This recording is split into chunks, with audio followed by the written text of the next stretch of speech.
History of حضرت ادریس علیہ السلام۔ بسم اللہ الرحمن الرحیم۔ پارٹ 2، حضرت ادریس علیہ السلام کی تعلیم کا خلاصہ۔ اللہ کی ہستی اور اس کی توحید پر ایمان لانا، صرف کائنات پیدا کرنے والے کی پرستش کرنا، آخرت کے عذاب سے بچانے کے لیے بھلے اعمالوں کو ڈھال بنانا، دنیا سے بے نیازی تمام معاملوں میں عدل و انصاف کو سامنے رکھنا، مقرر کیے ہوئے طریقوں پر اللہ کی عبادت کرنا، ایام بیچ کے روزے رکھنا، اسلام کے دشمنوں سے جہاد کرنا، زکوٰۃ ادا کرنا، پاکی صفائی کے ساتھ رہنا، خاص طور سے جنابت، کتے اور سور سے بچنا، ہر نشیلی چیزوں سے پرہیز کرنا، بعد میں آنے والے نبیوں کے بارے میں بشارت۔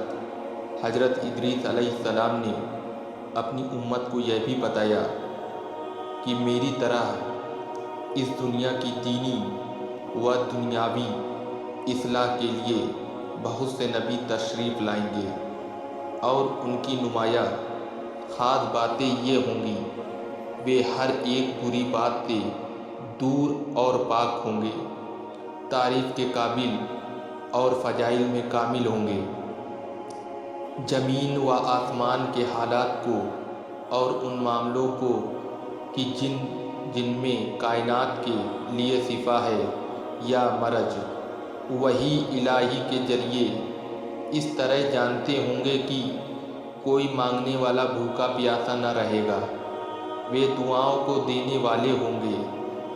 ان کے مذہب کی دعوت کا خلاصہ کائنات کی اصلاح ہوگا۔ حضرت ادریس علیہ السلام کی زمینی خلافت۔ جب حضرت ادریس علیہ السلام کی زمین کے مالک بنا دیے گئے تو انہوں نے علم و عمل کے اعتبار سے اللہ کی مخلوق کو 3 طبقوں میں بانٹ دیا۔ پہلا کاہن، دوسرا بادشاہ، تیسرا رعایا، پرجا یعنی جنتا، اور ترتیب کے اعتبار سے ان کے درجے طے کیے۔ کاہن سب سے پہلا اور اونچا درجہ قرار پایا، اس لیے کہ وہ اللہ تعالیٰ کے سامنے اپنے نفس کے علاوہ بادشاہ اور رعایا کے معاملوں میں بھی جواب دہ ہے۔ بادشاہ کا دوسرا درجہ رکھا گیا، اس لیے کہ وہ نفس اور راج کے معاملوں کے بارے میں جواب دہ ہے، اور رعایا صرف اپنے نفس کے لیے جواب دہ ہے، اس لیے وہ تیسرے طبقے میں شامل ہے، لیکن یہ طبقے ذمہ داریوں کے اعتبار سے تھے، نسل و خاندان کے اختیاروں کے اعتبار سے نہیں۔ حضرت ادریس علیہ السلام اللہ تک جانے تک شریعت اور سیاست کے انہی قانونوں کی تبلیغ فرماتے رہے۔ حضرت ادریس علیہ السلام کی نصیحتیں۔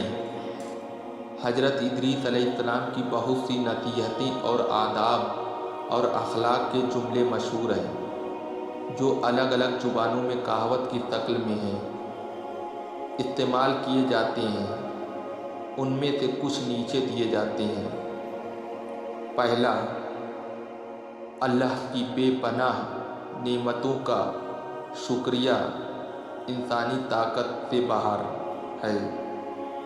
دوسرا، دنیا کی بھلائی حسرت ہے اور برائی ندامت۔ تیسرا، اللہ کی یاد اور عمل صالح کے لیے خلوص نیت شرط ہے۔ نمبر 4، نہ جھوٹی قسمیں کھاؤ، نہ اللہ تعالیٰ کے نام کو قسموں کے لیے تختہ مسک بناؤ، اور نہ جھوٹوں کو قسمیں کھانے پر آمادہ کرو، کیونکہ ایسا کرنے سے تم بھی گناہ میں شریک ہو جاؤ گے۔ نمبر 5، اپنے بادشاہوں کی، جو کہ پیغمبر کی طرف سے شریعت کے حکموں کے نافذ کرنے کے لیے مقرر کیے جاتے ہیں، اطاعت کرو، اور اپنے بڑوں کے سامنے پست رہو اور ہر وقت اللہ کی تعریف میں اپنی زبان کو تر رکھو۔ نمبر 6، حکمت روح کی زندگی ہے۔ اور نمبر 7، دوسروں کی خوشی پر حسد نہ کرو، اس لیے کہ ان کی یہ مسرور زندگی کچھ دنوں کی ہے۔ میرے HDF چینل YouTube کو سبسکرائب کر لیں پلیز، اور بیل آئیکن کو دبا لیں۔